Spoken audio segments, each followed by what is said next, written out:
crossings, and he wanted to bring back some of Europe.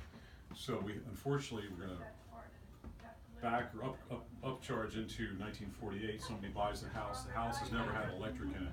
1948, no electric, no plumbing. So that's why the house is still here. I think there's less holes drilled, less destruction of the house. The woman opens an antique shop. She does a lot of bad things. She almost destroyed the house in 1948. Okay, she takes the wall out behind you. She rips raised panels off the ceiling and the walls, and she takes cement and she stuccos this entire new big room and the ceiling. Portland cement eats wood. This is a timber house. She's an idiot.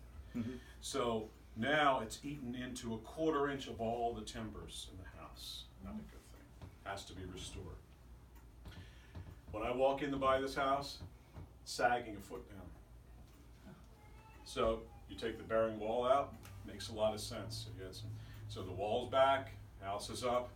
About a year ago, somebody calls and said, hey, I'm 97 years old, I'm dying, I have some architectural millwork.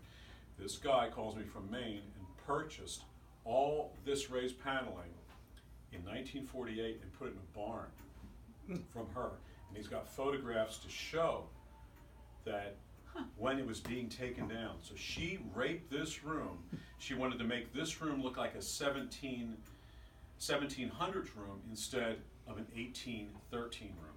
So she raped it, but the original fabric of the ceiling and all the walls has come back.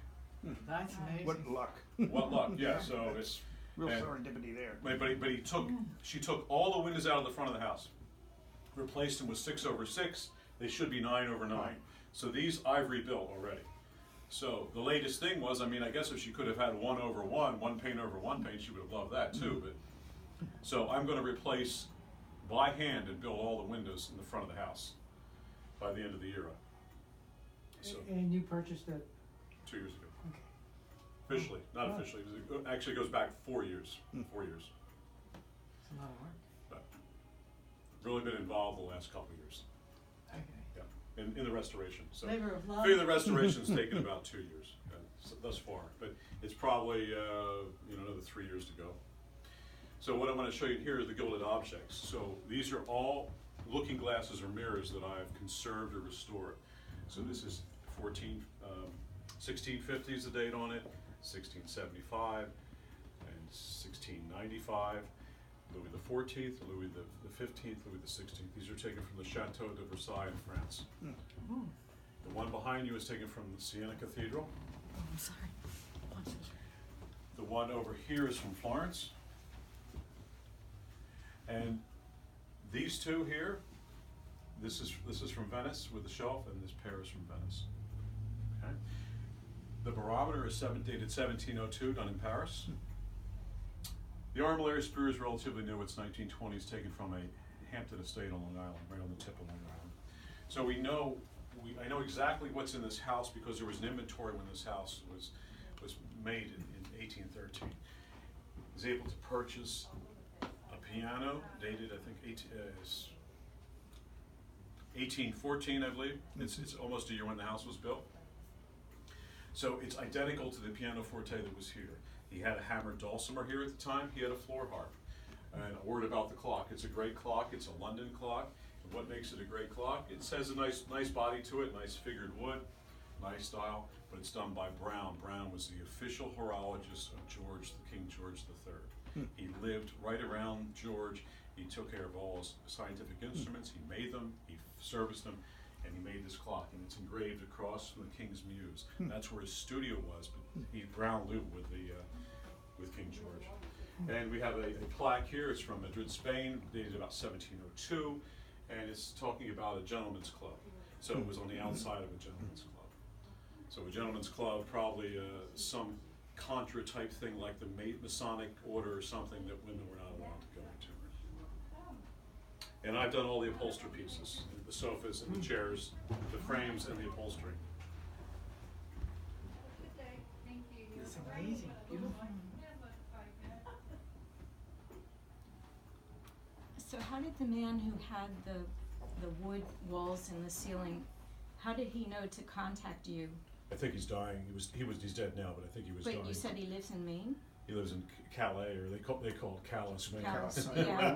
Been there. So Yeah, did we're Been he, there, done that. did Oh, he yeah, keep an been eye there. on when this house was sold to somebody else and then try to No, contact you? or- I have no idea, and it was very limited But contact. he contacted you, Right, correct? right. And there's another interesting thing here. The first silent film was done in Woodstown. So silent film started about 1897 in France. They're the first. They're foremost in the cinematic industry. They've been since the start. And Metro-Goldwyn-Mayer out of Hollywood, Samuel Goldwyn, the owner of the house was Everett Shinn. Everett Shinn started the ashcan movement of Impressionists in New York City in the late 19th century, the fourth quarter. He's having a love affair with Samuel Goldwyn. Samuel Goldwyn leaves his family a couple times a month from Hollywood, goes to New York, and they have an apartment, and they hook up together. So apparently over the years, they're talking about things in the industry, obviously. So Shinn actually pushes him toward doing the first silent film.